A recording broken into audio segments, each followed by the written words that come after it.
إن الحمد لله نحمده ونستعينه ونستغفره ونعوذ بالله من شرور أنفسنا ومن سيئات أعمالنا. من يهده الله فلا مضل له ومن يضلل فلا هادي له. أشهد أن لا إله إلا الله وحده لا شريك له، وأشهد أن محمدا عبده ورسوله، صلوات الله وسلامه عليه وعلى آله وصحبه ومن دعا بدعوته واهتدى بهديه إلى يوم الدين. يا أيها الذين آمنوا اتقوا الله حق تقاته ولا تموتن إلا وأنتم مسلمون. يا أيها الناس اتقوا ربكم الذي خلقكم من نفس واحدة وخلق منها زوجها وبث منهما رجالا كثيرا ونساء، واتقوا الله الذي تساءلون به والأرحام إن الله كان عليكم رقيبا. يا أيها الذين آمنوا اتقوا الله وقولوا قولا سديدا يصلح لكم أعمالكم ويغفر لكم ذنوبكم، ومن يطع الله ورسوله فقد فاز فوزا عظيما. بەڕێزان خۆشحاڵین لە وانەی 42 لەوانەکانی تەزکیە بە خزمەتتان بگەمەوە بە مەبەستی ڕەزامەندی خی گەورە بە هیوادارم ئێوەی ئازیز سوود لێ وەربگرن ئینشاءالله. ئەوڕۆکەش ئینشاءالله بە پشتیوانی خی گەورە باز لە دەرمانێکی دیکە دەکەین لە دەرمانە کاریگەرەکانی دڵ کە ئەویشیان بریتە لە التەفەکر، بیرکردنەوە. دیارە مەبەستیشمان لە بیرکردنەوە ئەوەیە ئەو بیرکردنەوە بە سوودەی کەوا بەروبوومی لێ بە پاشکەوی کە بریتە لە عەمەلی ساڵح، کە کاتێک دەڵێن بیرکردنەوەی بە سوود دیارە بیرکردنەوەی بێسوود و بەڵکو زیان بەخشیش هەیە، لەبەرەوەی هیچ کارێک نییە بەبێ بیرکردنەوە ئەنجام بدرێت. و کاتێک کە دەڵێن بیرکردنەوەی بە سوود، بەڕاستی ئەو بیرکردنەوەیە یەکە لە عیباداتەکانی دڵ، بەڵکو وەکو ئیبن القەیم ڕەحمەتی خوای لێبی کە وەصفی دەکات دەفەرمێ من ئەفضل ئەعمال القلب وأنفعها، کەواتە لە چاکترین عیباداتەکانی دڵە و هەروەها زۆر بەسوودە لە بۆ دڵ. بەڵام دیارە لەو ڕۆژگاری کە ئێمە تێدا دەژین لەبەر سەرقاڵبوونمان بە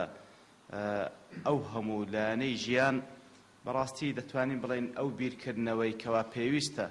کە ئینشاءالله تعالی باس دەکەین لە خلال قورئان و سونە، خەریکە بڵێن ئەو بیرکردنەوەیە بوویتە شتێکی غەریب و ئەسڵەن ئەگەر بڵێن هەرنەمایە لەوانەیە زۆر دوور نەبی لە ڕاستی. لەبەرەوەی بەڕاستی ئەو جۆرە بیرکردنەوە پێویستی بە ئارامیەکی دەرونی هەیە، پێویستی بە تەفەڕوغێک هەیە، واتە کاتێکی لە بۆ تەرخان بکەی، پێویستی بەوەی هەیە کەوە ئەو بیر و هۆشەمان، ئەو دڵ و دەروونەمان خاڵی بکەین لە مەشاغیلی دنیا، پێویستی بە بەرزبوونەوەیەکی ڕوحی هەیە. ئیتر بەڕاستی ئەو شتانش لەوانەیە إلا ما رحم ربي لای کەسانێکی کەم نەبی دەست ناکەویتن. خوای گەورە ئینشاءالله تعالی وامان لێ بکاتەوە بتوانین ئەو جۆرە بیرکردنەوەیمان هەبیتن کە ببیتە مای قازانج دنیا و قیامەتمان. ئیتر هەر دەربارەی مهم و گرنگی ئەو بیرکردنەوەی کە وەکو وتمان مەطلوبە، ئیبن القەیم ڕەحمەتی خوای لە مفتاح دار السەعادە کاتێک کەوا بیری باس لە بیرکردنەوە دەکات دەڵێتن وەکو گۆترایە تفكر ساعة خير من عبادة سنة. بیرکردنەوە بەو شێوە بیرکردنەوە بە سوود و ئەو جۆرە بیرکردنەوە بە پیت و بەرهەمە،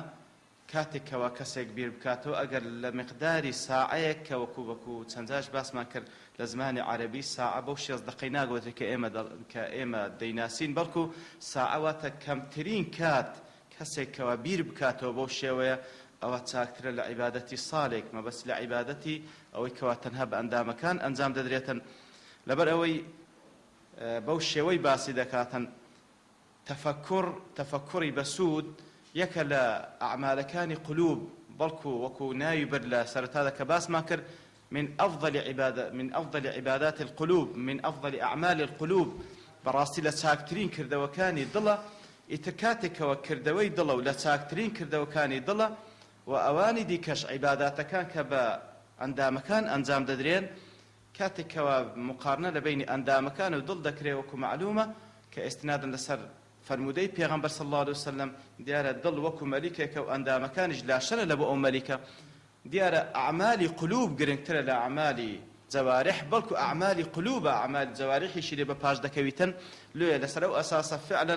ئەعمالی قلوب کردەوەکانی دڵ کە لە هەمووان گرنگتر وەکو ئیمام باسی دەکاتن بەڕاستی بریتە لە بیرکردنەوە، لەبەرەوەی مەبدە و سەرەتای هەموو عیبادەتێک و تاعەتێک لە بۆ خوای گەورە سوبحانەهو وتەعالا، کەواتە ئەو تەفەکوڕە فعلا چاکترە کاتێکەوە بەو شێوەی بکە خوای گەورە سوبحانەهو وتەعالا لە هەموو ئەو کار و کردوانی کەوا بە ئەندامەکان ئەنجامی دەدەین. ئیتردا کە باز دەکات لە درێژەی باسکردنی هەر لە مفتاح دار السعادە دەڵێتن بەبیرکردنەوەیە ئینسان لە غەفڵەتەوە بەرەو بێداری و بەرەو ذکری خوای گەورە دەینی، هەر بەبیرکردنەوەیە ئەو ئینسانە لە سزنی دنیا دەردەینی بەرەو ئەو فەزا فراوانەی ئاخرەت دەدبا. ئیتر بەو شێوەیە پێدا دێتن هەر لە نەتیجەی بیرکردنەوەیە لە نەخۆشی شوبهاتەکان دەردەچی بەرەو فێنکایەتی یەقین کەوا دڵت فێنک دەکاتەوە. مەبەستیش لە بیرکردنەوە، مەبەست لە بیرکردنەوە دیارە وەکو ئەگەر نمونەیەک بینینەوە هەر وەکو مەبەست لە پەڵەهەور کاتێکەوە هەمومان بە تایبەتی لەو ڕۆژگاری کە تێدا دەژین کە هەست بە زەڕورەتی باران دەکەین، ئەگەر کاتێک کە دڵمان خۆش بی بە پەڵەهەور نەک لەبەر ئەوەی کە بارانی لە دوایدا دێ خودی بارانەکە مەقسوود بینا، بەڵکو لە دوای بارانەکە مەقسوودە ئەو بەروبوومەی کەوا لە زەوی شین دەبی. ئیتر بیرکردنەوەش ئەوەی کەوا مەبەستە لە بیرکردنەوەیە ئەوەی کەوا لە نەتیجەی ئەو بیرکردنەوەی گوتمان بیرکردنەوەیەکی مثمر بی بەروبوومی لە دوادابی بۆی کەوا عمل و کردەوەی لە دوادابی ئەو عمل و کردوانی کەوا خوای گەورە سبحانه وتعالى لێ ڕازیە. وەکو وەهابی کوڕی منەبه دەڵێ ما طالت فكرة امرئ قط إلا علم. هەر کەسێک بیرکردنەوەی درێژ بیتەوە ئەوە ئیلا علمی لێ بەپاش دەکەوی. وما علم امرؤ قط إلا عمل. و هەر کەسێکیش علمی نافع وەربگری دیارە علمی نافع و غێر نافعی شەیە بەڕاستی علم یان حجەیە لە بۆت یان حجەیە لەسەرت. علمی نافع حجەیە لە بۆت بۆی کاتێکەوە عمل و کردەوەی لە دوادادێ، ئەگەر نا بەڕاستی ئەو علمە دەبیتە حجەیەک لەسەرت. والحاصل لە نەتیجەی بیرکردنەوەی علم پەیدا دەبێ، ئەوجا لە دوای علمیش ئەو علمە نافعە دیارە عملی صالح بەپاش دەکەویتن. و هەر کەسێکیش لە دوای بیرکردنەوە دەرنەچی بە زیادە عمل لە عملی صالح دیارە ئەو کەسە بیرکردنەوەکەی وەکو دەڵێ ضائع بەڕاستی بیرکردنەوەیەکی بزرە و هیچ ئاسار و شوێنەواری نییە لەوانەیە لەسەریش حسێبی خوا پەنامان بدە. لە بەروبوومی بیرکردنەوەش وەکو حەسەنی بەسری دەڵێتن اعلم أن التفكر يدعو إلى الخير والعمل به. بەروبوومی بیرکردنەوە وەکو باسمان کرد ئەوەیە کەوە بانگت دەکا لە بۆ خەیر و هەروەها کارکردن بەو خێرە. و لە یەک لە فەرمودەکانی ئیمام الشافعی ڕەحمەتی خوای لێ بی دەفەرمی استعینوا على الكلام بالصمت، کەواتە ئەگەر دەتانەوێت قسەی بەسوود بکەن پێشوەخت بڕک بێدەنگ ببن تاوەکو بیری لێ بکەنەوە. وعلى الاستنباط بالفكرة، وتتانوي استنباط أحكام بكن لنصوص قرآن والسنة، كواتا لدقي قرآن لدق كان فرمودي بيان صلى الله عليه وسلم دتانوي حكمتها لينزن أو بيست بيري ليبكنوا. وهروها لثمرات بربومي فكر كرنوش عيني يكلا عبادات كان كوهمو إيمان داران داوان لكرا حتى دمرن لو عباد تدابجين أويش مسألة توبة كبإذن إخوائي جورا لواني داهاتو باسي توبة دكين بتايبت إتر يقل ثمرات بربو مكاني تفكر توبة براستي لبروي أو كسا لنتيجي بيركرنا ولا قناه التاوان كان خوي آكامي أو قناه التاواناني كأنزامي دايا دەبیتە مای ئەوەی کەوا دەفعی بکا لە بۆ زووتر و زووتر تەوبەکردن و گەڕانەوە لای خوای گەورە سبحانه وتعالى. سفیان کوڕی عویەینە ڕەحمەتی خوای لێ دەڵێ التفكر مفتاح الرحمة، بەڕاستی بیرکردنەوە کلیلەی دەرگای ڕەحمەتی خوای گەورەیە سبحانه وتعالى. ئیتکاتێک ئەو کلیلەیە بەئیزنی خوای گەورە ئەو دەرگایە لێ دەکاتەوە دەچێ ساحەی مەغفرەتی خوای گەورە سبحانه وتعالى. ئەو جاوەکو دەڵێ ئەلا تەرى أنه يتفكر فيتوب، ئەدی نابینی هەر کەسێک لە سەرەتادا بیر دەکاتەوە ئەو جا دوایە تەوبە دەکات. دیارە بیرکردنەوە چەندین جۆری هەیە لە بیرکردنەوەی بەسوود. بیر لە چ بکەینەوە؟ یەکەم التفكر في الآخرة، بیرکردنەوە لەو ئاخرەتەی کە لە پێش هەمومانە. بەڕاستی ئاخرەت و ئەو ڕحلەیە کەوا بە مردنەوە دەست پێ دەکات لە ژیان هەر یەکێکماندا، ئەگەر بێت و ڕحلەیەکی ئیختیاری بایە، ئەگەر بێت و ڕحلەیەکی ئیختیاری بایە بە کەیف خۆمەوە بچووبان یان نەچووبان معلوم بوو کەس نەدەچوو. بەڵام ڕحلەیەکی ئیجباریە، هیچ کەسێک لێی نەجاتی نابێتن ئەگەر خۆشەویستترین مەخلوقیش بلای خوای گەورە وەکو پێغەمبەر صلی الله عليه وسلم وەکو پێی دەفەرمی ئینەکە مەیت وئینەهم مەیتون، ئەتوش یا رەسوڵ الله وەفات دەکەی و ئەوانیش دەمرن. ئیتر مادام ڕحلەیەکە و لە پێشمان دەبی خۆمان لۆ ئامادە بکەین و تەسەووری بکەین بەو دقە قورئانی و فەرمودانەی پێغەمبەر صلی الله عليه وسلم کەوا وەصفت لۆ دەکەن كأنه رأي عين براستي وها وصف له وكأنما لا بيش ساوتا مگر كسيك بخوي كورة بيني بيني إتر بيوستا لبيش مانا وبيوستا بيري لبكن تاوكو توشي هولي مفاجأنين شكو كسيك أصلا بيري لنا كاتو مفاجأة كلا بوي زور ناخوش زحمة دبيب بلا إتر ديارة بير كردنا ولا آخرت بيش وقت بيوستي نوك هلا آخرت بلكو أوان دي كش كدين باسي دكين ديارة يكم خطوي بير كردنا وبيوستي بعلم هي كاتێک کە دەڵێن بیر لە ئاخرەت بکەینەوە پێویستە بەوەی کەوا علمان بە ئاخرەت هەبی ئاخر بیر لە چ بکەینەوە خۆ ناسینە دنیای خەیاڵات نا ئەمە دەمانەوێت بیرکردنەوەیەکی واقعی بی ئەو بیرکردنەوە واقعیەی کەوا مطابق بی لەگەڵ واقعی ئەو قەزەی کەمە بیری لێ دەکەینەوە خەبەری یەقین تەنها لای خوای گەورەیە سبحانه وتعالى و ئەوەی بە پێغەمبەری ڕاگەیاندێ صلی الله عليه وسلم کەواتە کەسێک کەوا علمی نەبی بیرکردنەوەشی نابی ئەگەر بیریش بکاتەوە بیرکردنەوەکەی سەقەت دەبی بەڕاستی لۆ وەکو ابن القیم ڕەحمەتی خوای لێ بدەفەرمی کەسێکەوە ئەگەر بیرکردنەوەیەکەی بابنەی شەرعیانە بی بە مەقیاسی قورئان و سونە لەو حاڵەتەی ئەو بیرکردنەوەی دەبیتە مای ئەوەی کەوە چاوی بەسیرەی دڵی بەکار دەکەوی کەوە حەقایق دەبینی نورێکە لە دڵیدا حەقایقەکان دەبینی و وعد و وعیدەکانی خوای گەورە دەبینی کە ئەنەه ڕەئی عین وەکەئەنەما بە چاوی خۆی دەبینی بەهشت و جەهەنەم بەو شێوەی دەبینی کە خوای گەورە وەصفی کردیە پێغەمبەر صلی الله عليه وسلم وەصفی دەکاتن وەکەئەنەما تەسەوور دەکا ئەهلی بەهشت لە چ خۆشیەکدا دەسوڕێنەوە لەبەرەوەی تەفاسیلەکانی باس کرا و ئەهلی جەهەنەم لە چ عەزابێکدا دەتلێنەوە ئیتر کەسێکەوە بەو شێوەی بیر بکاتەوە و نوری بەسیرەی بە ئیزنی خوای گەورە بەکار بکەوی لەو کاتانەدا تەسەوور دەکا هەر لە مردن و ڕوح کێشانەوە وەکو تەفاسیلەکەی باس کرا تەسەوور دەکا کاتێکەوە مەلەک المەوت دێ ئەو جا مەلایکەتی عەزابی لەگەڵدایە خوا نەخواستە یاخود مەلایکەتی ڕەحمەتی لەگەڵدایە ئەو جا بیر لە خوتواتەکان دەکاتەوە کە ڕوحی دەرچوو ئەو ڕوحەی بەرەو ئاسمان بەرز دەبیتەوە وەکو لە حەدیث صحیح پێغەمبەر صلی الله عليه وسلم یاخود ئەو ڕوحەی والعیاذ بالله ئەسڵەن ڕێگای پێنادرێ لا تفتح لهم ئەبواب السەما ئیتر لە پاشی ئەوە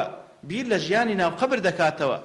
بیر لەو بەو شێوەی کەوا خوای گەورە و هەروە پێغەمبەر صلی الله عليه وسلم وەصفیان کردیە بیر لە ضەمەی قەبر دەکاتەوە بیر لە منکەر و نەکیر دەکاتەوە بیر لە ژیانی ناو قەبر دەکاتەوە کەوا دەبیتە مێرگێک لە مێرگەکانی بەهەشت یاخود دەبیتە قۆرتێک لە قۆرتەکانی جەهەنەم خوا پەنامان بدە بیر لە نەفخەی سوور دەکاتەوە بیر لە ئەحداسەکانی کەونی دەکاتەوە کاتێکەوە ئەو ژیانە تێک دەچی بیر لە نەفخەی زیندی بوونەوە دەکاتن کاتێکەوە خوای گەورە سبحانه وتعالى فەرمان دەکا هەموو مردیەکان لە قەبرەکانیان زیندی ببنەوە بەرەو ساحەی مەحشەر بڕۆن بیر لەوەی دەکاتەوە کاتێکەوە ئەو خەڵکە ساحەی مەحشەر و مەلایکەت چاردەوریان گرتینە بیر لەوەی دەکاتەوە کاتێکەوە خوای گەورە سبحانه وتعالى بعظمەتی خۆی وجاء ربك والملك صفا صفا ئیتر بەو شێوەیە بیر دەکاتەوە خوای گەورە سبحانه وتعالى دێ هاتنێک لائق بەخۆی بیر لەوەی دەکاتن کەوا کاتێکەوە جەهەنەم دەهێندرێتە ساحەی مەحشەر وجيء يومئذ بجهنم يومئذ يتذكر الإنسان وأنى له الذكرى يقول يا ليتني قدمت لحياتي بير لو إذا كاتوا وميزان نصب ذكره ونضع الموازين القسط ليوم القيامة فلا تظلم نفس شيئا وإن كان مثقال حبة من خردل أتينا بها وكفى بنا حاسبين إتر بير لو أحداثان دكاتوا بير لو إذا كاتوا لساحي محشر وخلق تينيانا حوزي بيغمبر بديار دكوي صلى الله عليه وسلم خلق يشي زور درواله بوي بلام خلق يشي كم ليد أخواتوا ئیتر دەبی لەو کەسانە بیکەلەی بخواتەوە دەبی لەو کەسانە بکەوە مەلایکەت ڕەدی دەکەنەوە بیر لەوەی دەکاتەوە کەوا جسر لەسەر پشتی جەهەنەم نەسب دەکرێت بیر لەوەی دەکاتەوە کەوا نور تەوزیع دەکرێت دەبی چ بەشێک لە نورت بەدەست بکەوی بیر لەوەی دەکاتەوە کاتێکەوە ئەو هەموو خەڵکە هەوڵ دەدەن نەک هەوڵ دەن بەڵکو فەرمانیان پێ دەکرێت لەسەر پردی سیڕات بپەڕنەوە خەڵکانێکی زۆر دەکەونە ناو جەهەنەم ئەو جەهەنەمێکەوە لەژێر پردەکەدا يحطم بعضها بعضا خەریکە خۆی دەخواتەوە لە تووڕەیان دەبی لەو کەسان نەبی کە دەکەوتە خوار والعیاذ بالله یاخود دەپەڕیتەوە ئیتر بەو شێوەیە بەڕاستی بیرکردنەوە لە ئاخرەت زۆر زۆر مهمە بیرکردنەوە لە ئاخرەت ئەهوالەکانی ئاخرەت لەسەر خەفیف دەکات بەڵێ دەبیتە مای ئەوەی کەوە خۆتی لۆ ئامادە بکەی بە پێچەوانەوەش بێ ئاگایی لە ئاخرەت بیر نەکردنەوە لە ئاخرەت بە تەئکید تووشی هەولی مفاجەئە دەی خوا پەنامان بدە دیارە لە پیاوانی سەلەف وەکو عەبدوڵای کوڕی مبارەک ڕۆژێکیان دیتی سەهلی کوڕی عادی دانیشتەوە بێدەنگ بیر دەکاتەوە دەڵێ ئەویش دیارە یەکتر دەناسن دەڵێ لێ دەپرسی گەیشتە چێن دەرێ دەڵێ گەیشتمە سیرات سبحان الله ینی بە قۆناغ پێدا دەڕوە خۆی گەورە وامان لێ بکە کە بەڕاستی ئەو جۆرە بیرکردنەوەمان هەبی خاڵی دووەم لە جۆرەکانی بیرکردنەوە التەفەکر في عەظەمەتی الخەڵق بیرکردنەوە لە عەظەمەت و گەورەی ئەو مەخلوقاتەی کەوا خۆی گەورە خەڵقی کردێ سبحانه وتعالى دیارە بیرکردنەوە لەو مەخلوقاتانە گەورەی خۆی گەورەت لۆ بەدیار دێخ سبحانه وتعالى بەرەوەی بەڕاستی ئەو مەخلوقاتانەی کەوا خۆی گەورە سبحانه وتعالى خەڵقی کردێ کاتێک کە بە چاوێکی دوور لە غەفلەتەوە تەماشایان بکەی بەڕاستی خۆی گەورەت پێدەناسێن و ئەسما و صفاتەکانی خۆی گەورەت پێدەناسێنن ئیتر ئەو بیرکردنەوەش هەر لە پێغەمبەرەوە دەست پێ دەکات صلی الله عليه وسلم ئەویش بە فەرمانی خۆی گەورە و لە قورئانی پیرۆز لە چەندین جێگا خۆی گەورە سەرنجمان ڕاکێشکەوە بیر بکەینەوە لە ئەو بوونەوەی کە تێیدا دەژیین قل انظروا ماذا في السماوات والأرض أولم يتفكروا ئیتر بەڕاستی بیرکردنەوە زۆر مهمە لێ تەماشا دەکەی لەو شەوەی کەوا پێغەمبەر صلی الله عليه وسلم ئەو ئاتانی لێ دێتە خوارێ لە آخر سورة آل عمران إن في خلق السماوات والأرض واختلاف الليل والنهار لآيات لأولي الألباب الذين يذكرون الله قياما وقعودا وعلى جنوبهم ويتفكرون في خلق السماوات والأرض ربنا ما خلقت هذا باطلا سبحانك فقنا عذاب النار لو شويكوا في مصاص مواتين لو ديت خواري وكدايك من عائشة دجرتوكوا لصحيح بخاري ومسلم ولا أصحاب السنن جرواتيان كرديا لو شوي في مصاص تي كرد تفرمي نوبتي دايك من عائشة بو أو شوي للاي أو بو تفرمي بي فرمو ذريني أتعبد لربي وازم لي بنا بابا داتي لبو پروردگارم بكم أو زاد فرمي دست نواجه ششتو پاشان دستی بە نوێژە کرد و دەستی بە گریان کرد لەگە نوێژەکەی سبحان الله تا ڕیشی پیرۆزی تەڕ بوو چوە سوزدە و ئەو جێگایکەوە سوزدەی لەسەر دەبرد ئەوێن دەرەشی تەڕ کرد ئیتر بەو شێوەیە بەردەوام بوو هەتا وەکو کاتی سبەینە داهات ئەو جا دەفەرمی بیلالیش دیتی بەو شێوەیە یا رسول الله لۆ دەگریەی بەو شێوەیە لە کاتێکدا کەوا خوای گەورە سبحانه وتعالى لە گوناهی پێشین و پاشینت خۆش بووە ئەو جا دەفەرمی لقد أنزل علي الليل آيات ويل لمن قرأها ولم يتفكر فيها لو شودا تن آتك من لو بزيا وويلا هاوار لبو كساني كواديخين وبيري لنا كانوا إن في خلق السماوات والأرض واختلاف الليل والنهار لآت لأولي الألباب إلى آخر الآيات إتر براستي وكو لا تندين واد كشتاها تبين صوتهم لا باشي أوج دفرمي هر کاتێک کە هەڵدەستاوە لە بۆ شەو نوێژی تەماشای ئاسمانی دەکرد و ئاتانی دەخیندەوە سبحان الله ئەو دەستی بە شەو نوێژەکەی دەکرد تەماشاک تەفەکر ئەو تەفەکورە بە سوودەی کەوا پێغەمبەر صلی الله علیه وسلم بیری لێ دەکردەوە چی لە دوادا دێ عەمەلی صالحی لە دوادا دێ ئەو شەو نوێژانەی لە دوادا دەهات گریانی پێغەمبەری لە دوادا دەهات صلی الله علیه وسلم بەڕاستی ئەوە تەفەکوری بە سوودە و وەکو بشری کوڕی حارثیش دەڵێ لو تفكر الناس في عظمة الله ما عصوا الله عز وجل براستي اگر خلچي بير لا عظمتي پروردگار بكنوا لخلالي او مخلوقاتك وخلقي كرديا والله كزر ادناكات بفرماني او خداي بك سبحانه وتعالى لخالتي ديك لشيوازش كلشيوازكاني بير كرنوا التفكر في عيوب النفس بير كرنوا لا عيب عالي نفسي خومن براستي هر يق لئمه خوي يقول بفضل ورحمتي خوي وكل دعاء بيا وصالحان هاتيا تفرمون كبوشي وين منازل لك اخوي يقول لك يا من اظهرت الجميل وسترت القبيح هر يقل ايما اخوي يقول بفضل اخوي كيقلنا وبيروزكاني ستيره كلا حديث صاحب بيغمبر هاتي صلى الله عليه وسلم اخوي يقول سبحانه وتعالى جناه تاواني بندكاني زوربي دادا بوشي دايدا بوشي ستري دكا حتى حدك اگر هر نقراوه هر مصر بو لسري خوا پنامم دا فصحي دكا اتر كرمي خوا يقول لقل بندكاني دائما اشتجوانكاني او بنديني شاني خلشي ددا اشتقبيح وناشرين وناركاني كهمومان براستي الا ما رحم ربي بيغمبران عليه الصلاه والسلام بعيبك مكرتين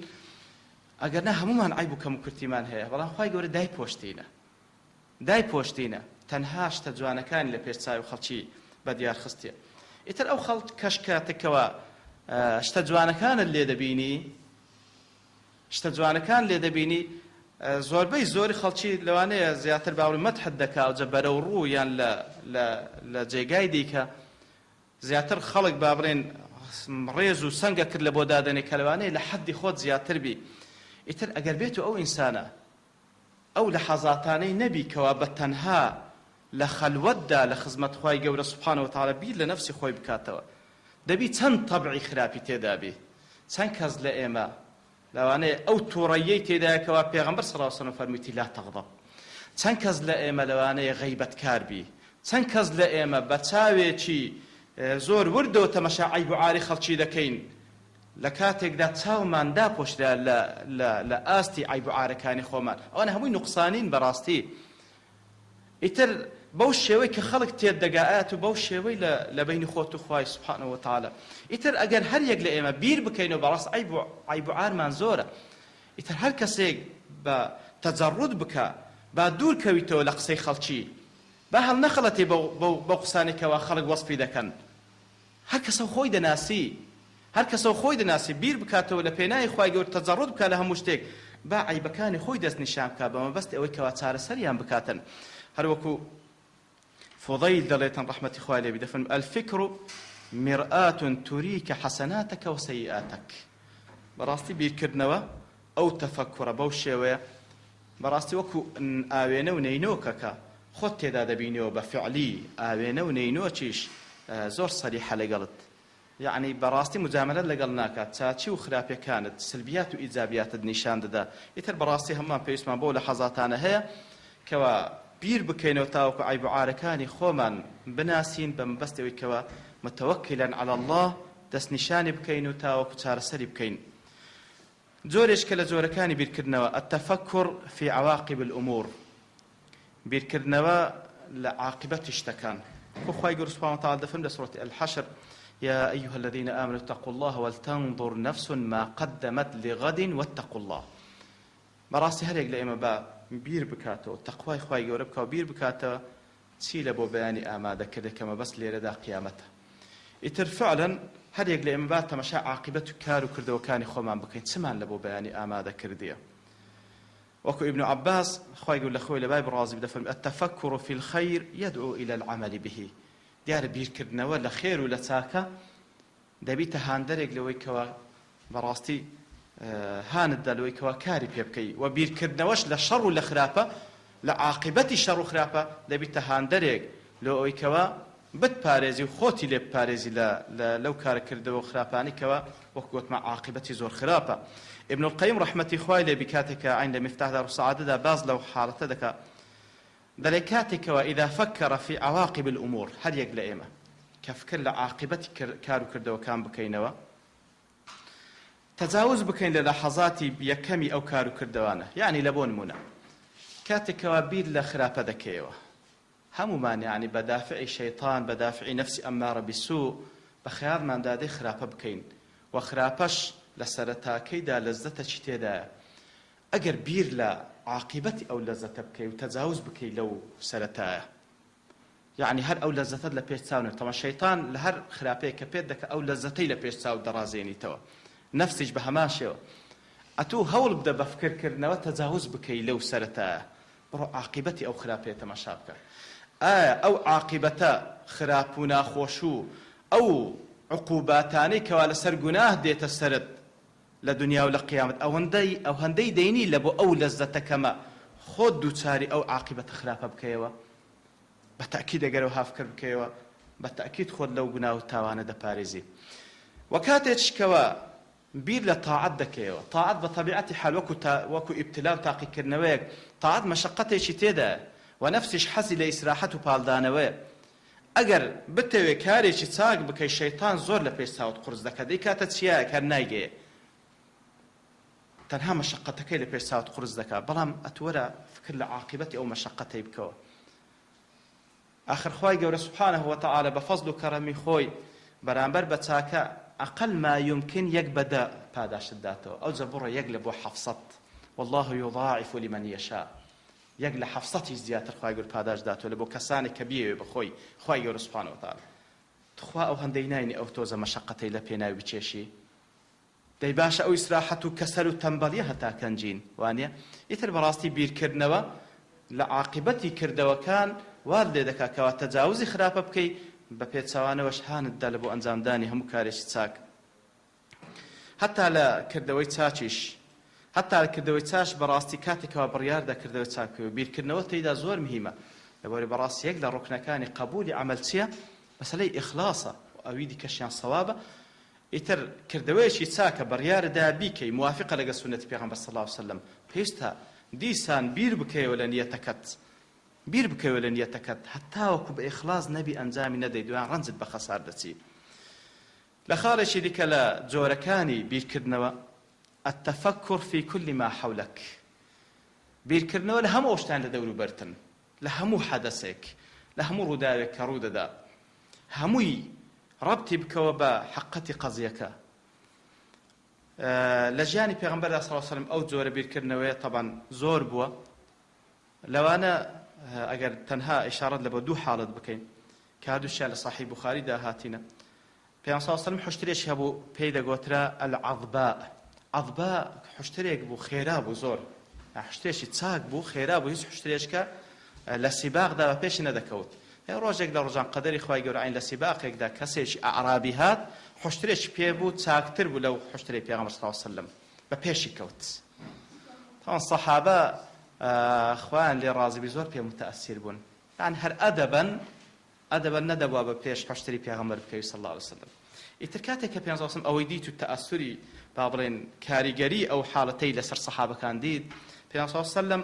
ئەو حادثەی ڕەبت دەکاتەوە بە قەزەیەکی دیکە سنەتێکی خوای گەورەیان لە بۆ باز دەکات دەفەرمی حق على الله أن لا يرتفع شيء من الدنيا إلا وضعه ئەو حەقێکە لەسەر خوای گەورە سبحانه وتعالى وەکە سنەتێکە خوای گەورە کردیتە حەق لەسەر خۆی هەر شتێک لە دنیادا لە بەرزبوونەوە دابی ڕۆژێک دەبی دابەزی ئەو شتە وەکو مەسەلەکەیە ما طار طير وارتفع إلا وكما طار وقع لە دنیادا ئەوە قاعیدەیە هیچ کەسێک مەغرور نەبی بۆی کەوا ڕۆژێک لە ڕۆژان خوای گەورە پلە و پایەک و هەر شتێکی پێبەخشێ لە ئاڕازی ژیانی دنیا هەر شتێک لە بەرزبوونەوە دابی ڕۆژێک دادێ خوای گەورە دایدەنێتەوە نابی بەردەوام بی ئیتر تەماشاکە یعنی بیرکردنەوەی پێغەمبەر صلی الله علیه وسلم ڕەبتکردنی ئەحداث بە سنەنی خوایی سبحانه وتعالى حادثەیەکی دیکە ئەو ئافرەتەی کەوا وەکو هەمان جەمالێ تەمە لە صحیح بوخاریدا هاتیە کە وەکو عومەری کوڕی خەتاب دەجێت خوای ڕازی بی کاتێکەوە سەبایای هەوازنیان هینا یەک لەوانە ئافرەتێک بوو ئەو ئافرەتە منداڵەکەی لێ بزر بوو هەمان جومان لێ بووە منداڵەکەی لێ بزر بوو ئیتر شیری لە سینگدا زۆر بوو دەگەیشتە هەر منداڵێک لە پەرۆشیرەوە منداڵەکەی و تاوەکو بڕۆکەک طبعا وەکو معلومە یعنی کاتێکەوە شیر زۆر دەبی لە سینجی ئافرەت ئەزیەتی دا هەتاوەکو منداڵێک ئەو شیرە نەخوە ئیتر لە پەرۆشیلەوە منداڵەکەی و لە تاوی ژانی سینجی دەگەیشتە هەر منداڵێک لە باوەشی خۆی دەناتە محاوەڵی دەکرد شیری بداتێ هەتاوەکو لە کۆتاییدا منداڵەکەی خۆی دیتەوە ئەو جا بە سینجی وەناو تێرشیری کرد ئیتر لەو حاڵەتە کاتێکەوە بەو شێوەی سەحابەکان لە خزمەت پێغەمبەر صلی الله علیه وسلم دیتیان پێغەمبەر صلی الله علیه وسلم فەرمووی ئەتەڕەونە هذه طارحة ولدها في النار يعني تصور دەکەن ئەو ئافرەتە دڵی بێ ئەو منداڵەی فڕێ بداتە ناو ئاگر بەڵێوانش گوتیان فقلنا لا وهي تقدر على أن لا تطرحه طبعا هەتاوەکو لە توانایدا هەبی کە فڕی نادا مەحاڵە خۆ ئەوانەی لە ئەو حادسەی هەر پێغەمبەر صلی الله علیه وسلم باسییان دەکات لە ئەوانەی کە لە سوورەتی بروجدا هاتێوانە یەک لەوانە ئافرەت بۆ بەخۆ بە منداڵەوە وانە هەتا ویستیت لە بەخاتر منداڵەکەی نەچی کاتێکەوە کەسە زۆر دارەکە دەیانەوێ بیان سوتێنیتن بەستە بۆ ئیمانیان بەخوای گەورە هێنا منداڵەکە بە جواب دێ بڕۆ کەواتە جاری وا هەیە نەک هەر بەخۆی نەک با بڵێن دڵی نایە منداڵەکەی فڕێ بەڵکو لەوانەیە بەخۆشی نەوێری بچیتن ئەگەر چی عەقیدەشە لە بەخاتری منداڵەکە تا منداڵەکە پێی دەڵێ بڕۆ ئیتر ئایا دڵی دێ و ئافرەتە منداڵەکەی فڕێ بداتە ناو ئاگر یا ڕەسوڵ الله فڕێ ناداتن هەتا لە توانایدا هەر فڕێ ناداتن ئەو جا پێغەمبەر صلی الله عليه وسلم فەرمووی لله أرحم بعباده من هذه بولدها ڕەبتکردنەوەی ئەو حادثە ئەو ڕووداوە بە قەزیەیەکی عەقیدی لە ڕوایەتێکدا هاتێکەوە ئیسماعیلی ڕوایەت کە دەفەرمێ والله لله أرحم بعباده من هذه بولدها دا والله خوای گەورە بەڕەحمتر و بە بەزەییترە بەرامبەر بە بەندەکانی لەو ئافرەتە بەرامبەر بە منداڵەکەی. ئەوزە طبعا بعیبادهی واتێ نەگەن یعنی هەموو کەسێک دەگریتەوە عەبدی مسلمان و کافر، نا، لەبەرەوەی ئەمە نصوصی دیکەمان هەیە پێویستە کاتێکەوە نەسڵێکی وات کە عامە دێت پێشمان ڕەبتی بکەینەوە بە نصوصی دیکە تاوەکو نەس هەیە تەخسیسی دەکات، نەس هەیە ڕوونی دەکاتەوە. لە چەندین نەسی ئاەتی قورئانی پیرۆز هاتێکەوە خوای گەورە بەهەشتی حرام کردێ لەسەر کافران. لە نەسەکی پێغەمبەر صلی الله علیه و سلم کە ئیمام ئەحمەد ڕوایەتی کردێ عینی حادسەیەکی هاوشێوەی وێ دەژێڕێتەوە، دەفەرمێ پێغەمبەر صلی الله علیه و سلم لەگەڵ مەجموعە سەحابەیش بە ڕێگایەکدا دەڕۆیشتن، منداڵێکی ساوا دیارە لە قەراغی ئەو ڕێگایەدا داداندرا، دەفەرمی داچی کەدیتی ئەو جەماعەتەوە بەوێدا دەڕۆن، زۆر لەوەی ترساکەوە یەکێک لەوانە نەیبینی، دیارە منداڵەکە زۆر ساوا بووە، دەرێ زۆر بە غاردانەوە هاتو دەیگۆ وەلەدی وەلەدی، سبحان الله، ئیبنی ئیبنی، کەواتە دەترسا لەوەی کەوا پێی لێ بنێن و نەیزان، هەتا خۆی دەگەینیتەوە لە باوەشی خۆی دەکاتن بەو شێوەیە. ئەوجا سەحابەکان دەفەرمون ما كانت هذه لتلقي ابنها في النار، بەڕاستی ئەو ئافرەتە قەت ناکرێ منداڵەکەی خۆی بڕێداتە ناو ئاگر. تەماشاکە لێرەدا پێیان سەڵ دەفەرمی لا ولا يلقي الله حبيبه في النار، کەواتە لێرەدا پێیان سەڵ ڕووی دەکاتەوە نەخێر، هەتا خوای گەورە سبحانه وتعالى خۆشەویستەکەی خۆی فڕێ ناداتە ناو ئاگر. خۆشەویستی خۆی چێیە؟ ئیماندارانەوە نییە، کەواتە کەسی کافر ناگریتەوە. ئەوجا دیارە وەکو پیاوچاکانیش بە هەمان شێوە وەکو اقتدا بە پێغەمبەر صلی الله علیه و سلم لە هەموو شتێک پند و عیبرەتیان وەرگرتێ لە دەور و بەریان. کەسێک وەکو ئیبن الجەوزی وەکو لە مدهیجدا دەڵێتن، دەڵێ کاتێکەوە هاوین دەبینی، گەرماتی هاوین بە گەرماتی جەهەنەمت بەبیر بینیتەوە، سەرماتی زستان با زەمهەریری جەهەنەمت بەبیر بینیتەوە، کاتێکەوە پاییزت بەسەردادێ و دەبینی وادار هەمووی گەڵای دادەوەرێ، با ئەتوش ئەوەت بەبیر بێتەوە عمرت دادەوەرێ و چت بە پاش کەوتێت، چی لەو عمرەی لێ بە پاش کەوت. کاتێکەوە ڕەبیع و با بڵێن کاتێکەوە بەهار بەو ڕازاوەیەی دەبینی، بابیتە دافعێک لەوەی کەوا بەهارێکی هەمیشەیی بەدەست بینی کەوا بەهەشتی پانوبەرینە. عەتای سولەمی دەڵێ کەسێک بۆ دیارە شمەشی دەدووری دەبرد لە بازار دەیفرۆشت، دەڵێ ڕۆژیان کراسێکی دووری بردێ بازار لای کەسێکی تاجر یاخود بەزازێک کەوا لێی بکڕی، دەڵێ کاتێکەوە بردی داوای چەند دەکەی و داوای ئەو قیمەتە دەکەم، دەڵێ ئەو کەسە کە بەتەما بوو لێی بکڕی تەماشای کرد چەند عیبێکی لێ دیتەوە، وەڵاهی ئەوەی ئەتوو دەڵێ ئەو قیمەتەی ناکەل بەڵێ ئەو عیبە و ئەو عیبە و ئەو عیبە هەیە. دەڵێ عەتای سولەمی لێی وەرگرتەوە دەستی بە گریان کرد، دێ سوبحان الله کابرای تاجر یاخود بەزاز زۆر دڵی پێسووتا، وای زانێ بەرەوەی کەوا پارەکەی نادات. دەڵێ چوو کڕی بکاتەوە کاکە چەندت دێوە دەدەین بەس کڕ بۆ مەگریێ، وەڵاهی لە بۆی ناگریم، ئەمن بە هەموو قووەتی خۆم دروستم کردیەکەوە بێعیبە، بەڵام کاتێکەوە کەوتە دەست ئەهلی خۆی چەند عیبی لێ دەیتەوە، ئەمنیش با تەسەوڕم دەکرد بێعیبە. ئەو جا دەفەرمی فكيف أعمالنا هذه إذا عرضت غدا على الله سبحانه. سبحان الله، يعني زۆر عجیبە تەماشا دەکەی ئەو حادسێ ڕەبت دەکاتەوە بەچی باش ئەدی کردەوەکانمان کاتێکەوە سبەی عەرز دەکرێتە لای خوای گەورە سبحانه وتعالى، ئیتر ئێمە بێعیبی تێدەگەین. خوای گەورە سترمان بکە ئینشاء الله. و دەفەرمی جارێکیان منداڵێک سبحان الله منداڵێک لێ دیتی دایکی وا خواردن لێ دەنێ حتمەن بەدار لێیان نایە، تەماشای دەکردوە چیلکەدارەکان یەکەم جار بەوی ئاگرەکە خۆش دەکا ئەو جەداری گەورە گەورە، دەڵێ منداڵەکە دەستی بە گریان کرد سبحان الله، دەی لێی پرسی لۆ دەگریەی برسیتە ئێستا شیوەکە پێڕەدێ نا وەڵڵاهی لە بۆی ناگریم وەڵکو لە بۆی دەگریم وەجەدتکم تەبدەئونە بصغار الحەطب قبل کباره، دیتم ئەنگۆ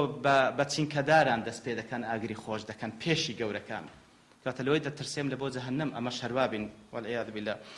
حەسەنی بەسری ڕەحمەتی خوای دەفەرمی لە مەجلیسێک ئامادە بوو، کەسانش تێدا بوو، اختیار بوو، کەسانشی گەنجشی تێدا بوو، دەڵێ ڕووی لە اختیارەکان کرد، فەرمووی ما يصنع بالزرع إذا طاب، ئەگەر زراعەت پێڕا بگا گەیشتە حاصلات چی لێ دەکرێ؟ وەتیان یحصد دەدوروێتەوە، کەواتە تێبگەن عمری مەشوا گەیشتە حاڵەتێک چاوەڕوانی دوورینەوە دەکا. ئەو دەی ڕووی لە گەنجەکان کرد، فەرمووی كم من زرع لم يبلغ قد أدركته الآفة فأهلكته، واتێمەگەن هەموو زراعەتێک ئیلا دەبی بگاتە بەروبووم ئەوجە ببڕێتەوە چەندین زراعەت و شیلایی هەیە پێش ئەوەی بگاتە بەروبووم ئافەتێک تووشی دێ و دەیدووریتەوە کەواتە هەمومان معەڕەزین لە بۆ دوورینەوە خوا پەنامان بدە. لە حاڵەتێکی دیکە یاخود دوو حاڵەت کە زۆر بە خێرایی هەر ئیشارەت پێ بدەین لە جۆرەکانی بیرکردنەوە لە حاڵی ئەو ئومەتەی براستي مثل المؤمنين في توادهم وتراحمهم وتعاطفهم كمثل الجسد الواحد إذا اشتكى منه عضو تداعى له سائر الجسد بالسهر والحمى براستي بيستبير لأمد بكينو يقنمون لسر أو تماشاك مسلمانان كوبوينا ابن الجزري لكتاب غاية النهاية باز لكسيك دكابناوي علي كوري جابري دباج كسيك بو خلشي إشبيلية بو دلي كاتك إشبيلية داجير كرا للنصرانية كانوا كداجير كرا لجياتي دنجي بانك لمزقوتا كان بيدن كرا دنجي بانكو دنجي ناقوسي نصارى لددرا داري او بياو بريزة سبحان الله دفرمي هر كاتك واجوي لدنجي ناقوسا كان دبو لجياتي بانك ودنجيان ليو هلدس لمزقوتا كان كرابنا كنيسة در سبحان الله يكسر لقلي تيك دتو تسان روجك تحملينك الروحي لقدرتو يتر براسي مسلمانانش اورو يعني لسوز اقداد جين اگر او بيا برزه بما بالا بو اورو دبا تنزار بمري يتر خواي جور بنام بدا براسي بيست انسان حسب مسؤوليه سرشان بكاو حول بدا بتا او بيا كو خواي جور دفر من المؤمنين رجال او رجال بيتن كوالا سر سنتي پیغمبر صلى الله عليه وسلم بمنهجي پیغمبر صلى الله عليه وسلم باخلاص وبصواب هول بدين بو منهجي كوا پیغمبر صلى الله عليه وسلم خير القرون تربيه كرد هول بدين بو منهج ايمش اصلاح اخر امه تبكن ان شاء الله تعالى لا خالق تاي التفكر في نعم الله بيركنا ولا ناز نعمته كان اخوي جور سبحانه وتعالى جورترين نعمتي دسر همومان ايمي مسلمان نعمتي هدايه اسلام وكو دفرمي خوشي بشري كوري حارد دجيريتو دلي بشر هات مال ما شوك